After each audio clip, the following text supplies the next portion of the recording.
In this video, we are going to look at activity 2C from the Unit 2 matrix.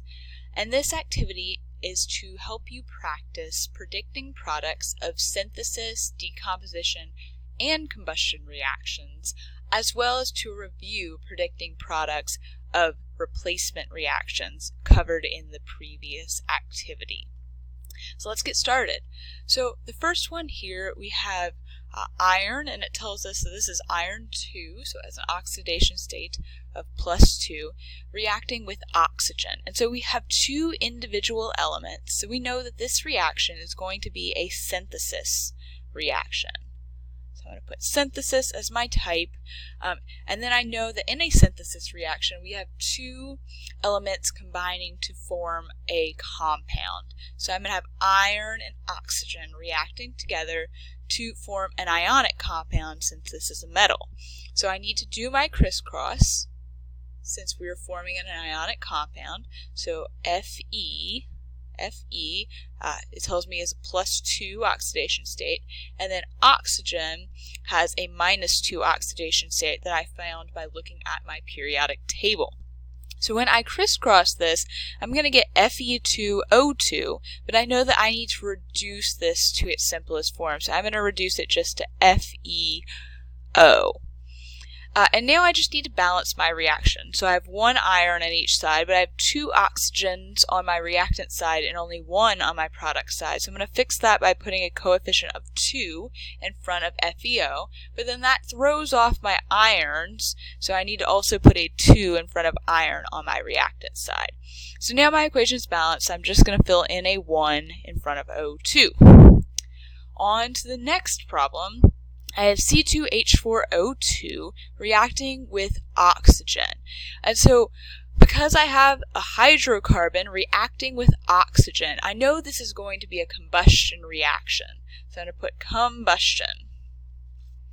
And combustion reactions are super easy to predict the products for because it's always carbon dioxide and water. So I'm going to put CO2 and H2O. And it doesn't matter which order I list them in, as long as I have the correct products and I balance my equation correctly. So now we need to balance. We are going to save oxygen for the end to balance because I have it in all 4 of my compounds. I'm going to start by looking at carbon or hydrogen. Let's start with carbon. I have 2 carbons on my reactant side and only 1 over here, so I'm going to put a 2 in front of CO2.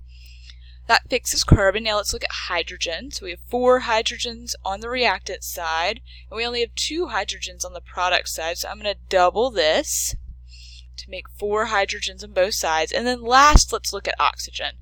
So I have 2 times 2, 4 oxygens in this compound, and then I have 2 oxygens right here. So it's a total of 6 oxygens on the product side.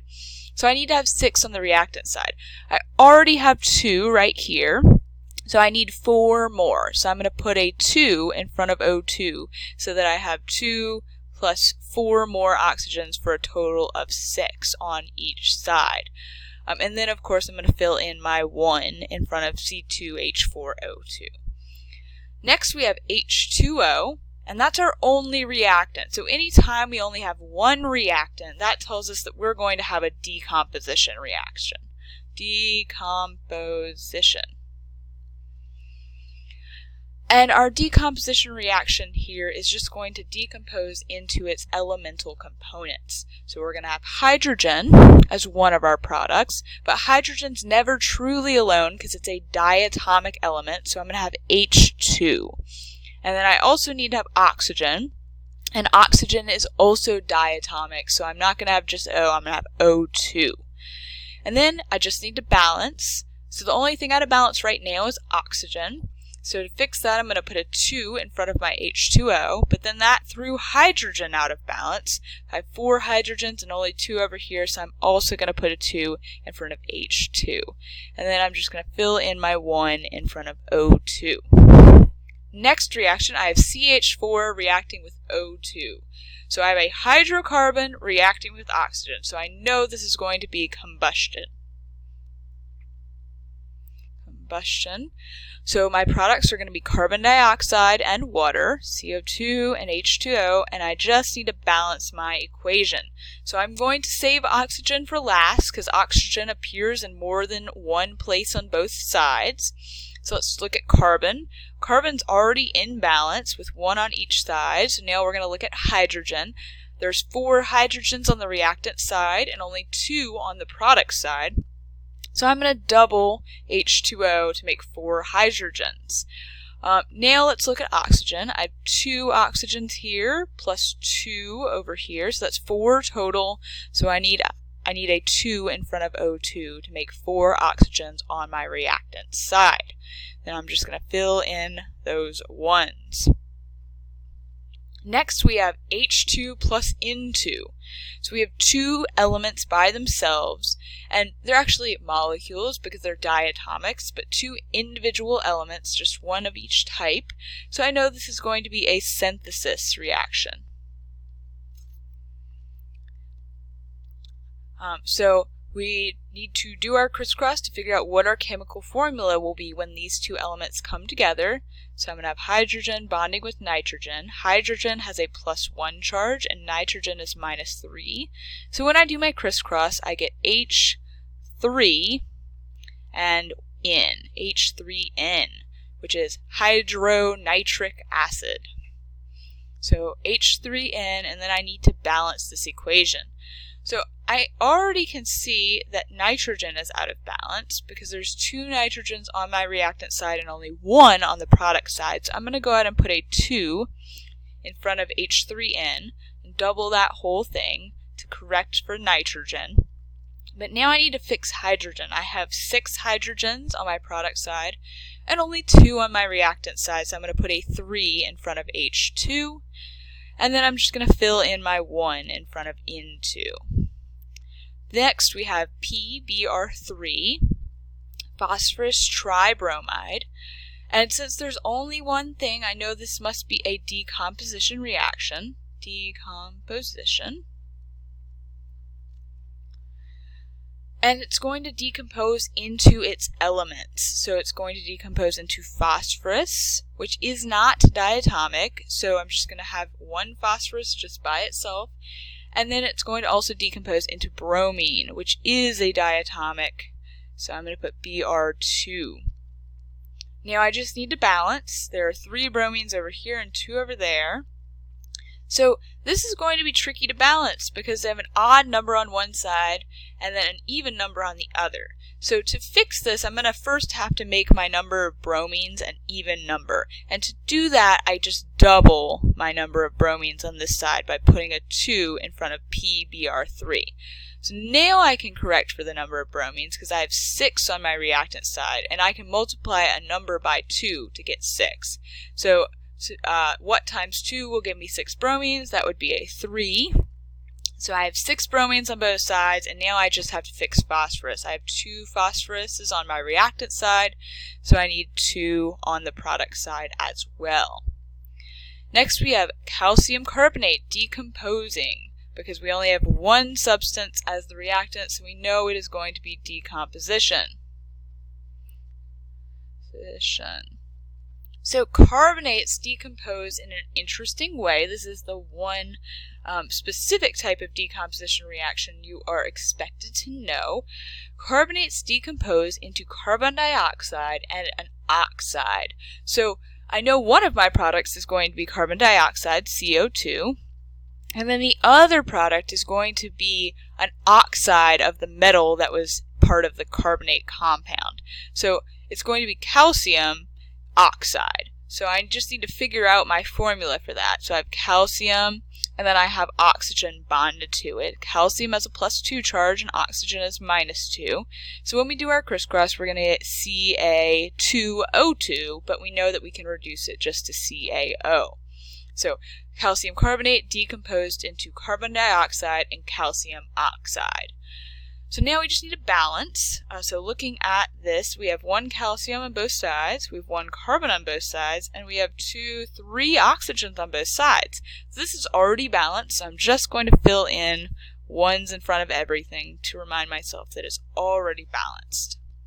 Next we have iron 2 sulfide.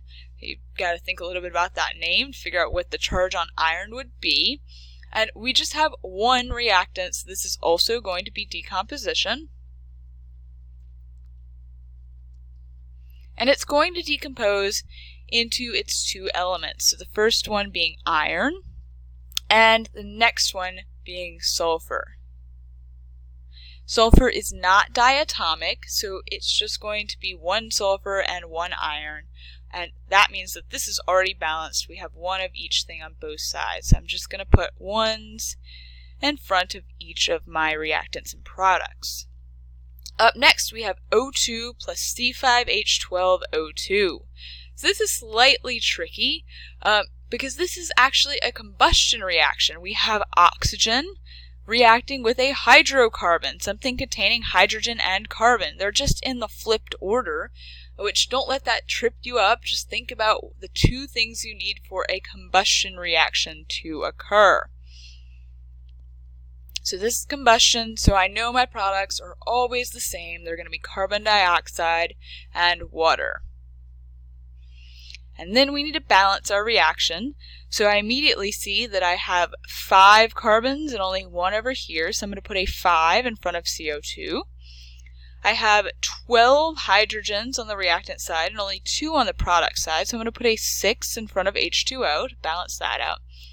And now we need to look at oxygen. So I have 2 times 5, so I have 10 oxygens here, and I have 6 oxygens over here, which for a total of 16 on the product side. So I need to also have 16 on the reactant side. There's already 2 in my hydrocarbon, so then I need to have 14 more.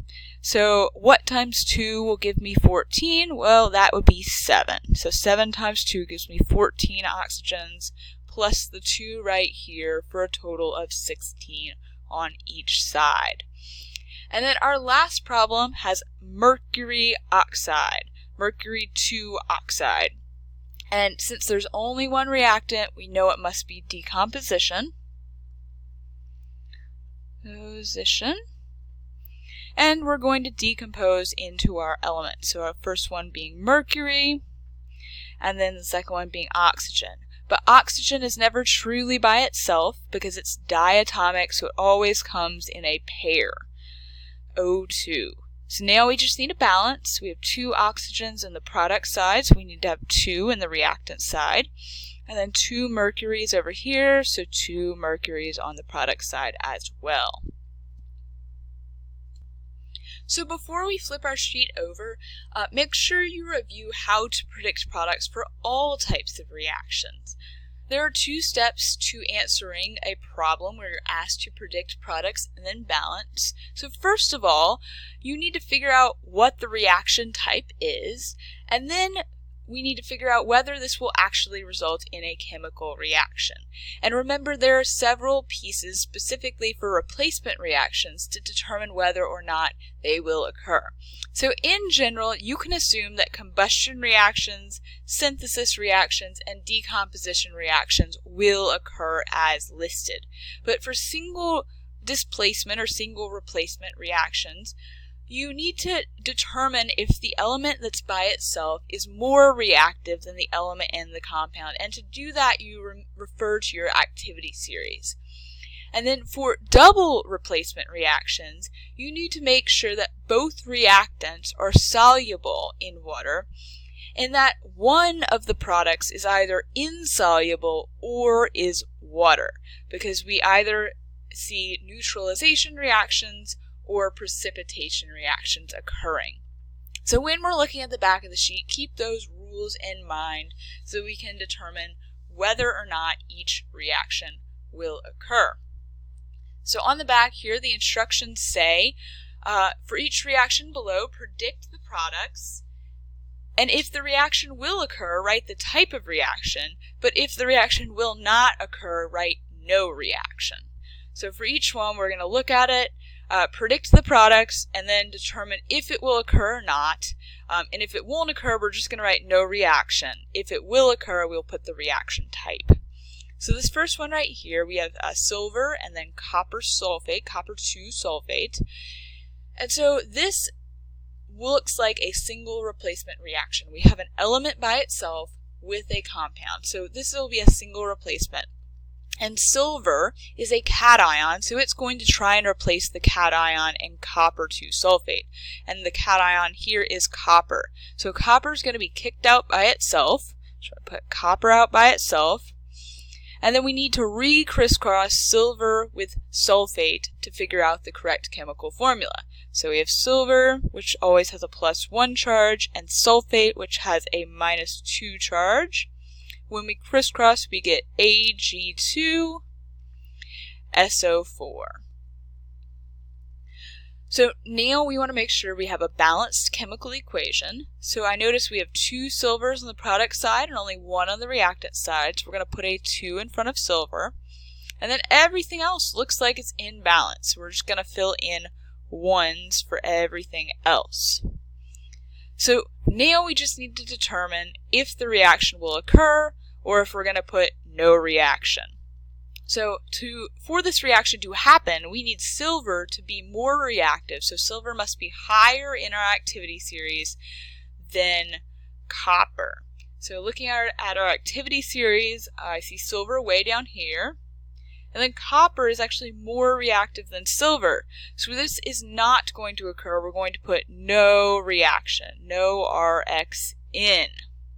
Because for the reaction to occur, we have to have the element by itself be more reactive than the thing it is replacing. Next up, let's look at sodium iodide and calcium chloride. So I have 2 ionic compounds, so this is going to be a double replacement reaction. So sodium is going to repair with chlorine, and calcium is going to repair with iodine. So when we redo our crisscross, we need to see what we will get. So we'll have sodium, which has a +1 charge, bonding with chlorine, which has a -1 charge. And then we will have calcium, which has a +2 charge, bonding with iodine, which has a -1 charge. So this first cross we get Na with a 1, and then Cl also with a 1. And the second cross we get Ca, just one of those, with I2. This 2 comes down. So now we need to balance. I noticed that we have an imbalance of chlorines. We have 2 on the reactant side and only 1 on the product side, so I'm going to fix that by putting a 2 here. And then I also need to fix sodium, 2 sodium, so 2 over on the reactant side. And then now I have 2 iodines over here and 2 on the product side, so that looks good. And then calcium is in balance already. So I'm going to fill in my 1s. So now we just need to decide whether this reaction will occur or whether it will be no reaction. So this is double replacement or double displacement, as we also can call it. So we know that for this reaction to happen, we need both of our reactants to be soluble, and we need one of our products to either be insoluble or be water. So we need to look at our solubility rules. So sodium iodide, that follows this first rule that all compounds of sodium are soluble, no exception. So this is going to be aqueous. This second reactant, calcium chloride, I'm looking down my rules. Compounds of chlorine are soluble, except for these things, but calcium's no exception, so this is also aqueous. So now we need to look at our products. Sodium chloride. Sodium chloride is going to be soluble based on this first rule, so this is aqueous. And then calcium iodide, we come down to compounds of chlorine, bromine, and iodide are soluble, and calcium is no exception, so this is also aqueous. So because neither of these products is insoluble, neither of them is a solid, this reaction will not occur. There will be no reaction, no double displacement reaction occurring here. Next we have O2 plus H2. So I have 2 elements by themselves. So I know that this must be a synthesis reaction with these elements coming together. And I know that synthesis reactions, we can always assume that they will happen. So I'm going to go ahead and write synthesis as my type of reaction. And so when oxygen and hydrogen come together, the cation is going to come first. So hydrogen has a +1 charge, oxygen has a -2 charge. We're going to do our crisscross and we get H2 and then O. So we just got water out of this. So now we need to balance 2 hydrogens, 1 oxygen, 2 oxygens. So we need to double this. And that also threw off the hydrogens. Now I have 4 hydrogens, so I need to put a 2 over here to balance that out. And then I'm going to fill in my 1s in front of everything else. Next we have HNO3 plus MnOH2, so nitric acid reacting with manganese 2 hydroxide. So since we have 2 compounds here, this is going to be a double replacement reaction. So my hydrogen is going to now be bonded with the hydroxide, and my manganese is going to be bonded with the nitrate. So I need to re-crisscross. I have H plus bonding with OH minus, -1 charge and a +1 charge. So that will give me H1 and then OH, which I know that is water. And then my other product will be manganese crossing with nitrate, NO3. So one tricky thing about double replacement reactions is the charge on manganese. So I know the charge on manganese because it's going to stay the same as it was on this other side of the reaction, on the reactant side. So over on my reactant side, I have manganese 2. Because hydroxide, each of them has a -1 charge, but there are 2 of them, so we have a total negative charge of -2. And there's only 1 manganese, so I know the charge on manganese must be +2, and that charge carries over to the product side. So I know manganese is going to be +2, and nitrate is going to be -1. So when I crisscross, I get MN1, and then I'm going to end up with 2 NO3s. So now I just need to decide if this double replacement reaction will happen. So HNO3, that's an acid, so I know that acid's going to be aqueous just because it is an acid. And then also all compounds of NO3 are soluble, with no exceptions. That's aqueous. And then MnOH2, we looked down here, and we really don't even need to look at our rules because it is a base. Bases end in OH, so we know that this is also going to be aqueous. Any acid-base reaction, we can assume that that will happen. And if you were to see this on a test, these two would already be labeled aqueous for you, so that to make sure that you know that this reaction should occur. So now all we have to do is check the products. So looking at the first one, we do have a product that is water. So this reaction will happen. It is double replacement.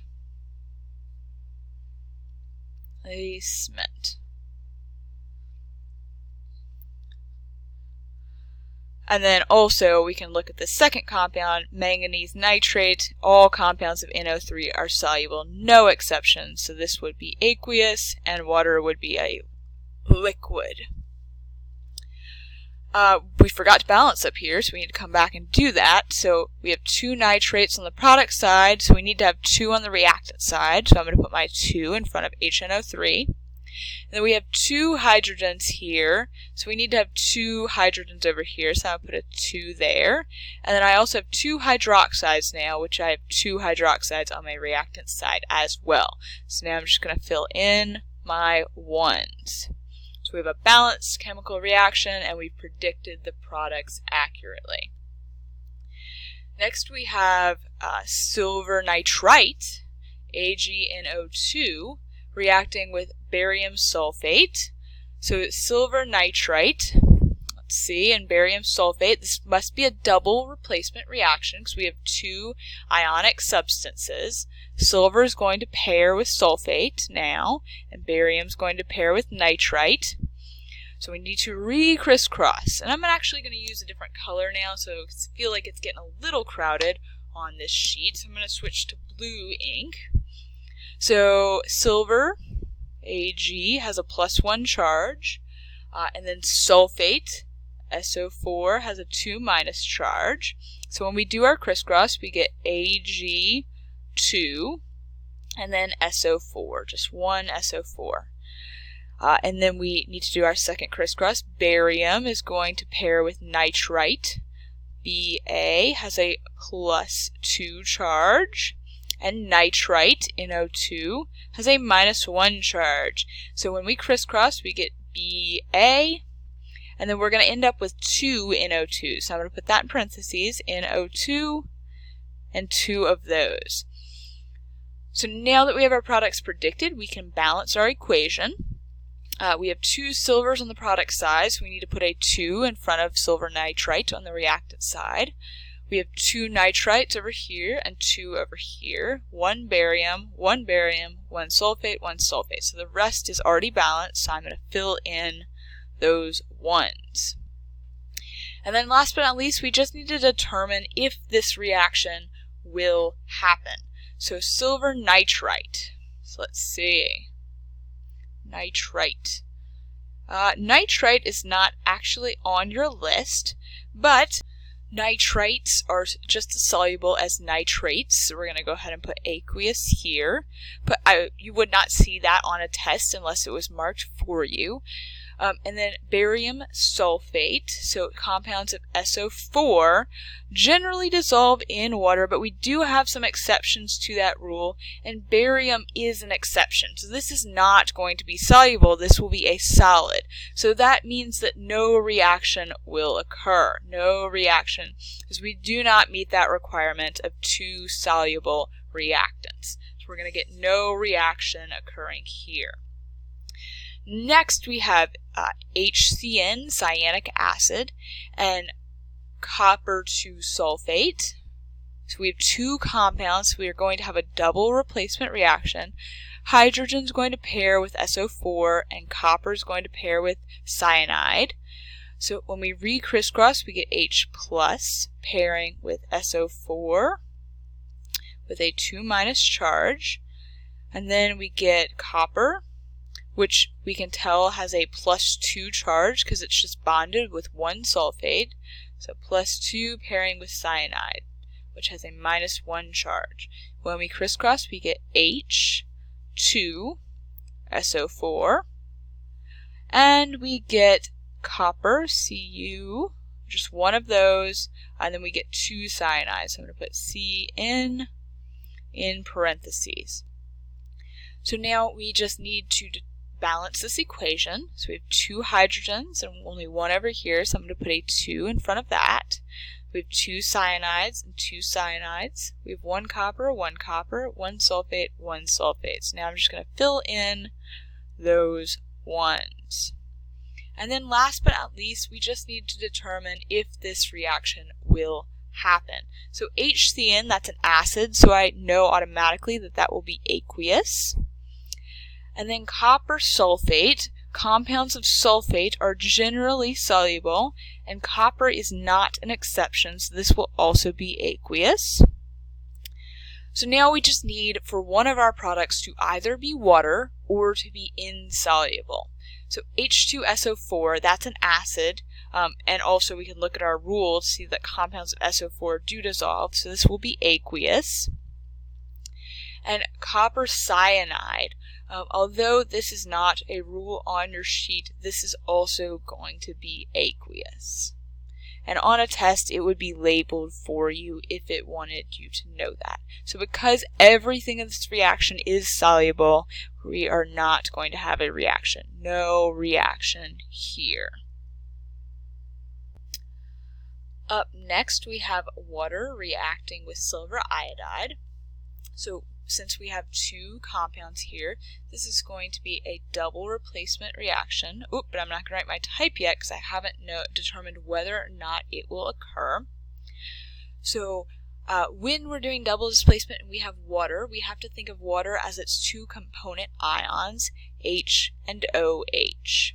So I'm going to rewrite water as HOH. And I know that hydrogen is going to come over and bond with iodine, and silver is going to bond with hydroxide ion. So I need to re-crisscross. I have hydrogen and iodine with a +1 and a -1 charge. That's going to give me Hi. And I have silver bonding with hydroxide with a +1 and -1 charge to give me AgOH, silver hydroxide. So now I just need to balance, but if I look at this equation, I'm pretty close to already balanced. Let's see, 1 hydrogen, 1 hydrogen, 1 hydroxide, 1 hydroxide, 1 silver, and 1 iodine on each side. So this is already balanced. I'm just going to fill in ones to remind myself this is already balanced. And now we just need to look at whether or not this reaction will occur. So the first requirement is that both of our reactants are in the liquid or aqueous state. Water is going to be a liquid. And then silver iodide, we need to know whether or not it's aqueous. So let's see, on our list we see compounds of iodine are generally soluble, but silver is an exception to that rule. So this is going to be a solid, which means that no reaction will occur. No reaction. So on to the next one. We're getting close to the end here. I'm going to switch colors again because I feel like it's getting crowded. We have nitric acid reacting with iron 3 hydroxide. We have 2 compounds here, so this is going to be double replacement. Hydrogen is going to pair with the hydroxide, iron is going to pair with the nitrate. So when we re-crisscross, we get H plus with OH minus, HOH. And we get iron, which we know is iron 3, pairing with nitrate, NO3 with a -1, so that's Fe, and then there'll be 3 NO3s. So we need to balance. We have 1 iron on each side, but then we have 3 nitrates and only 1 over here, so I'm going to put a 3. 3 hydrogens, so I need to make 3 hydrogens over here, and then 3 hydroxides, 3 hydroxides. So I'm going to fill in some 1s. And last but not least, we need to predict whether or not this reaction will occur. So HNO3, that's an acid, so I know that's going to be aqueous, but also my rule tells me that nitrates are soluble. And then hydroxides are generally not soluble. But we know that in an acid-base reaction that this is going to dissolve and be aqueous as well. And then we're looking at our products. And as I've said before, if it's in question whether or not something will dissolve and the reaction will occur, it'll have it marked for you as aqueous on your test. So hydroxides that are questionable will be marked for you to remind you that acid-base reactions generally do occur. So then we do have a product that is water, and then we have another soluble product, aqueous. So this reaction, this acid-base, this neutralization reaction will occur, and it will be double replacement.